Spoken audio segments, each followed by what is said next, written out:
Assalamualaikum warahmatullahi wabarakatuh. Sebelum lanjut ke video, promo dulu. Gantungan kunci kaligrafi murah meriah, bisa custom nama sendiri, harga cuman 7 ribuan aja. Ada juga gantungan kunci anime Luffy dan Naruto cuman 5 ribuan. Dan ada juga lukisan wajah emas dan silver. Semuanya murah meriah, link ada di deskripsi. Selamat menonton. Assalamualaikum warahmatullahi wabarakatuh. Innal hamdalillah wassalatu wassalamu ala Rasulillah Sayyidina Muhammad ibni Abdullah wa ala alihi wa sahbihi wa mawalah, amma ba'du. Hadirin anu dipika hormat, anu insyaallah ku Allah dimuliakeun. Oge teh hilap ka bapak-bapak, ibu-ibu anu sami-sami ku abdi dipika hormat, anu insyaallah ku Allah dimuliakeun. Puji miwah syukur urang sanggakeun ka Allah Subhanahu wa taala anu alhamdulillah kalayan takdir timantena urang sadaya tiasa riung mung pulung patepung lawung patepang wajah dina tempat anu ieu barokah. Anu mudah-mudahan ieu reungan teh singajantenkeun hiji wasilah ngengengkeun syafaatul udma dina poe kiamah, amin ya Allah ya rabbal alamin. Ugi rahmat miwah salam mugi salamina dicurah tur dilimpah ka paduka Rasul wastana Kangjeng Nabi Muhammad sallallahu alaihi wasallam. Tehilap ka para keluargana, sahabatna, tabiina, oge mudah-mudahan eta rahmat teh dugi ka urang sadaya, amin ya Allah ya rabbal alamin. Hadirin anu dipika hormat, dina dinten ayeuna urang ngabahas tentang jalma anu pangmulyana. Nasaha atuh jalma anu pangmulyana di sisi Allah teh? Apakah anak presiden? Apakah anak konglomerat? Apakah anak nu beunghar? Lain. Saha atuh jalma anu pangmulyana teh? Saur Allah dina Al-Qur'an, inna akramakum indallahi atqakum.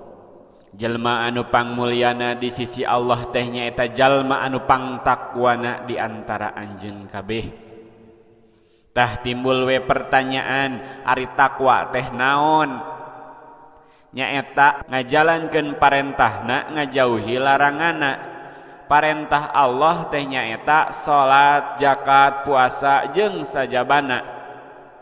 Ari laranganna naon anu kudu dijauhan? Nyaeta mabok, jinah, ngabunuh jeung loba deui anu sejena. Tah eta anu ngaranna takwa. Anu intina nyaeta ibadah ka Allah sesuai anu tos dicontohkeun ku Kangjeng Rasul.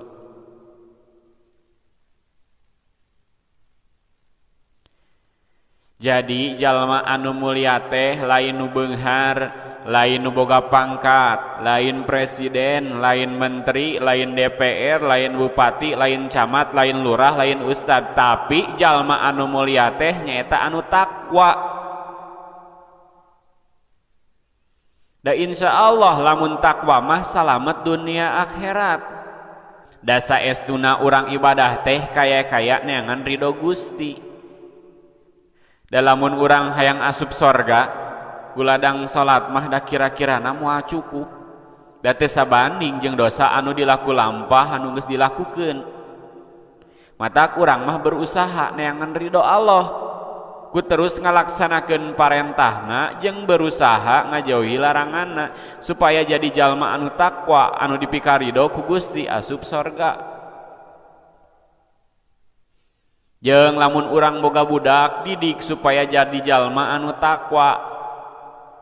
Da anu takwa mah pasti soleh, dina nalika budak soleh eta budak bakal nulungan engke urang di akhirat.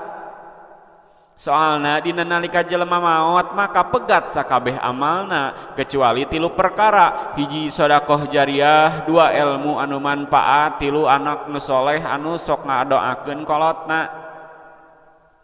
Matak didik anak urang teh supaya jadi soleh ku cara takwa. Kirang bara atuh sedekah tara, ilmu teu boga, atuh boga-boga anak anu soleh. anak teh investasi keur penyelamat urang engke di akhirat. Matak ulah lebar ngailmuan, ulah lebar ngadidik supaya jadi soleh, jadi takwa. Mudah-mudahan urang jadi jalma anu takwa dipikarido ku Gusti sarta keturunan-keturunan urang sadaya jadi jalma anu takwa soleh-soleha, amin ya Allah ya Rabbal alamin. Hadirin anu dipikahormat, moal seueur anu dicarios kirang langkungna ulah kirang-kirang hapunten tisim kuring di alap cekap. Wassalamualaikum warahmatullahi wabarakatuh.